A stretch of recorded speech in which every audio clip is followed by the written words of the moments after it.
आज के इस वीडियो के द्वारा हम दो चीज़ें सीखने वाले हैं। सबसे पहले तो हम ये सीखेंगे कि ये जो हमारा कॉन्टेक्टर है, इस कॉन्टेक्टर को यदि आपको चालू और बंद करना है तो किस प्रकार से आप आपके मोबाइल के ज़रिए दुनिया में किसी भी कोने में जाके इसको चालू करोगे और किस प्रकार से इसको बंद करोगे। इसके अलावा मैं आपको ये भी बताने वाला हूँ, यदि आपको इसी कॉन्टेक्टर को केवल एक पुश बटन के द्वारा ऑपरेट करवाना है, यानी कि यदि आप पुश बटन को प्रेस कर दो तो आपका कॉन्टेक्टर चालू हो जाए और यदि आप इसी पुश बटन को प्रेस कर दो तो आपका कॉन्टेक्टर बंद हो जाए, तो इसके लिए हमें किस प्रकार से वायरिंग करना पड़ेगा और किस प्रकार से इस कॉन्टेक्टर को इंटरनेट के साथ कनेक्ट करेंगे वो भी मैं आपको बताने वाला हूं। तो चलिए दोस्तों, वीडियो को स्टार्ट करते हैं। दोस्तों, जब भी आपको कभी किसी कॉन्टेक्टर को चालू और बंद करना होता है तो वहां पे आप दो पुश बटन का इस्तेमाल करते हो। एक जो हमारा स्टार्ट पुश बटन होता है उसको प्रेस करने से हमारा कॉन्टेक्टर चालू हो जाता है और स्टॉप पुश बटन को प्रेस करने से कॉन्टेक्टर हमारा ऑफ हो जाएगा। अब यदि आप चाहते हो कि आपका जो कॉन्टेक्टर है इसको आप मोबाइल के जरिए चालू और बंद कर सको तो इसके लिए आपको एक वाईफाई कंट्रोलर का इस्तेमाल करना पड़ेगा। अब ये वाईफाई कंट्रोलर क्या होती है एक बार समझ लेते हैं, उसके बाद हम पूरा वायरिंग को समझेंगे। ओके, तो ये जो मेरे पास में वाईफाई कंट्रोलर है, इस कंट्रोलर को CNC कंपनी के द्वारा बनाया गया है और इसका मॉडल नंबर आप यहाँ पे देख सकते हो। ये जो कंट्रोलर है इसको हम वाईफाई के साथ कनेक्ट कर दें तो दुनिया के किसी भी कोने में जाके इस कंट्रोलर को हम हमारे मोबाइल के जरिए चालू और बंद कर सकते हैं। अब ये जो कंट्रोलर है इसको हम वाईफाई के साथ कनेक्ट कर सकते हैं तो इसमें हम आसानी से टाइमर का भी प्रोग्रामिंग कर सकते हैं। इसको मैं आपको आगे एक्सप्लेन कर दूंगा। ओके, तो फिलहाल के टाइम पे हम क्या करते हैं कि जो हमारा कॉन्टेक्टर है इस कॉन्टेक्टर के साथ में इस वाईफाई कंट्रोलर को भी माउंट कर देते हैं। उसके बाद हम इसका वायरिंग को समझ लेते हैं। तो ये जो कंट्रोलर है इसको ऑपरेट करवाने के लिए हमें 230 वोल्ट का पावर सप्लाई देना पड़ेगा। इसके लिए मैं यहाँ पे दो वायर का इस्तेमाल करूँगा, एक फेस सप्लाई के लिए और दूसरा न्यूट्रल पावर सप्लाई के लिए। अब ये जो दोनों वायर है इसको मैं लेके जाऊँगा और जो मेरा कंट्रोलर है इस कंट्रोलर के ऊपर में आपको L और N टर्मिनल मिल जाएगा। जहाँ पे L लिखा हुआ है वहाँ पे आपको फेस सप्लाई को कनेक्ट करना है और जहाँ पे N लिखा हुआ है वहाँ पर आपको न्यूट्रल पावर सप्लाई को कनेक्ट करना होगा। इस प्रकार से अब इस कॉन्टेक्टर को भी हमें न्यूट्रल पावर सप्लाई देना है।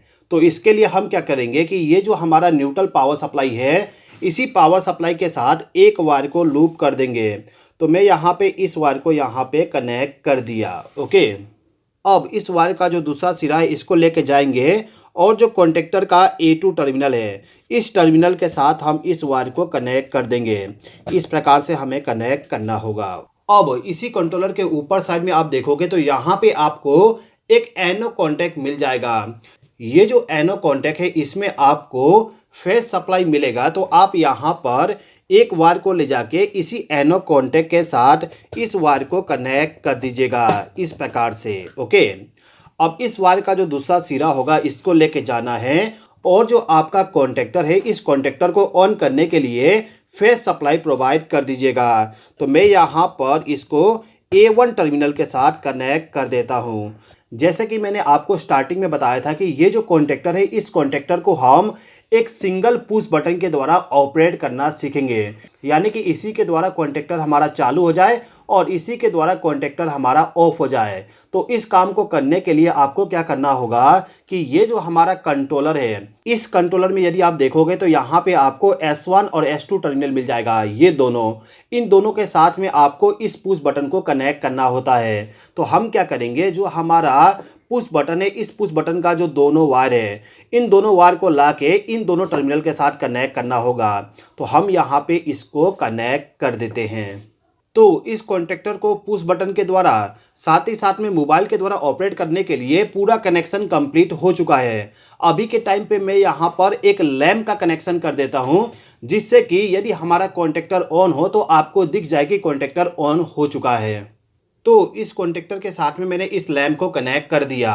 अब यदि मैं यहाँ पे स्टार्ट पुश बटन को प्रेस करूँ तो आप देखोगे कॉन्टेक्टर हमारा ऑन हो चुका है। अब यदि मैं दोबारा से इसी पुश बटन को प्रेस करूँगा तो कॉन्टेक्टर हमारा ऑफ हो जाएगा। यानी कि यहाँ पर हम सिंगल पुश बटन के द्वारा कॉन्टेक्टर को चालू कर सकते हैं और इसी पुश बटन के द्वारा इसको बंद कर सकते हैं। ओके, अब हमें इस कॉन्टेक्टर को मोबाइल के जरिए ऑपरेट करना है। तो इसके लिए हम जाएंगे प्ले स्टोर पे और वहाँ पे जाने के बाद आपको यहाँ पे सर्च करना है EV लिंक का, EWELINK लिख के सर्च कर दीजिएगा। इसको सर्च करने के बाद आपके सामने एक ऐप आ जाएगा EV लिंक स्मार्ट होम करके।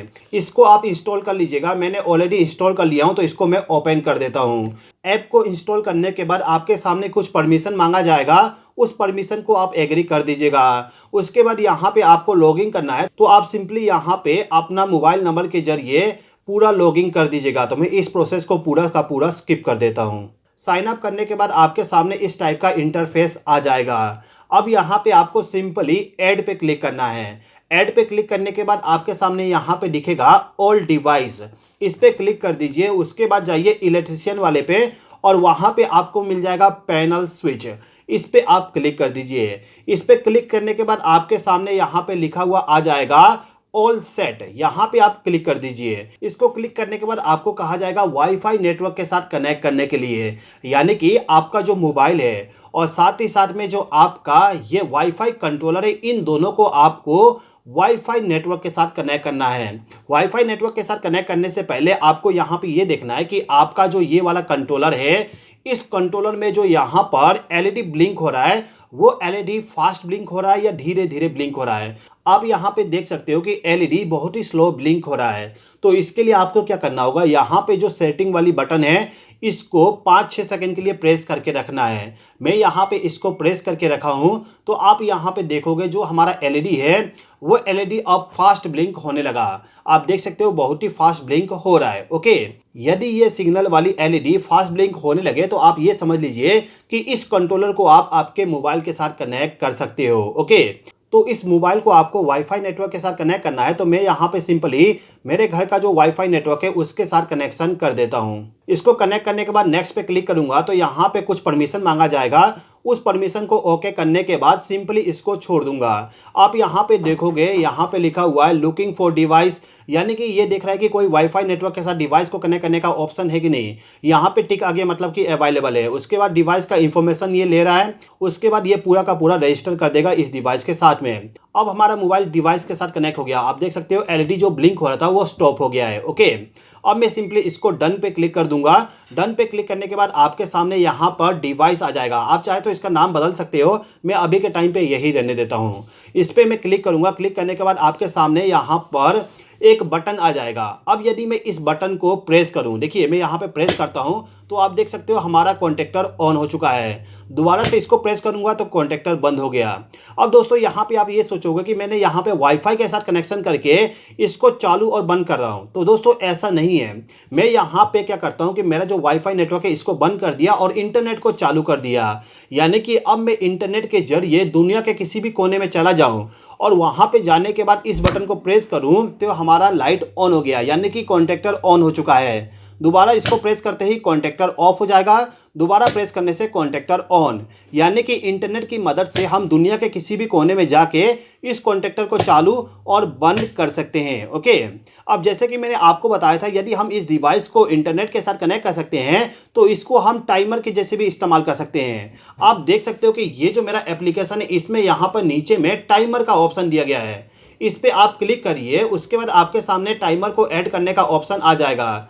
अब यहाँ पे जो बटन दिया गया इस पर क्लिक करके मैं यहाँ पे टाइम को सेट कर सकता हूँ कि कितने देर के बाद में आपको चालू और बंद करना है। मैं अभी के टाइम पे 1 मिनट सेट कर देता हूँ। ओके, 1 मिनट सेट कर दिया और इसको मैं सेव कर दिया। सेव करने के बाद आप देखोगे यहाँ पे लिखा हुआ आ गया 11:44 होते ही ये वाईफाई कंट्रोलर ऑन हो गया और जो हमारा ये कॉन्टेक्टर है ऑन हो जाएगा। एक बार और मैं आपको दिखा देता हूँ। यहाँ पे सिंपली मैं बैक किया, ऑफ कर दिया इसको, उसके बाद टाइमर पे गया और यहाँ पे 1 मिनट का सिलेक्शन है, इसको मैं ऑन कर देता हूँ। 1 मिनट का सिलेक्शन करने के बाद 45 होते ही हमारा कॉन्टेक्टर ऑन हो जाएगा। 44 अभी हो रहा है, 45 होते ही ऑन हो जाएगा। जैसे कि आप देख सकते हो ऑन हो चुका है। ओके, यानी कि इस टाइमर के द्वारा आप ये सेट कर सकते हो कितने देर के बाद में कॉन्टेक्टर को ऑन करना है। इसके अलावा यहाँ पे आप टाइम को शेड्यूल कर सकते हो कि कितने बजे चालू कितने बजे बंद करना है।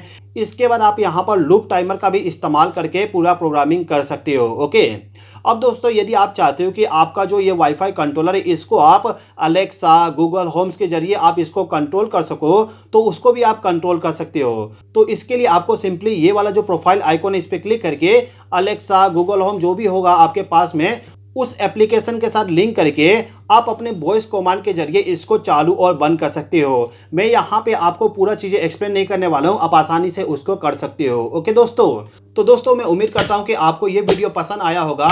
दोस्तों यदि आपको ये वीडियो पसंद आया हो तो इस वीडियो पर लाइक कर दीजिएगा और चैनल पर नए हो तो सब्सक्राइब कर लीजिएगा। इस वीडियो को देखने के लिए धन्यवाद।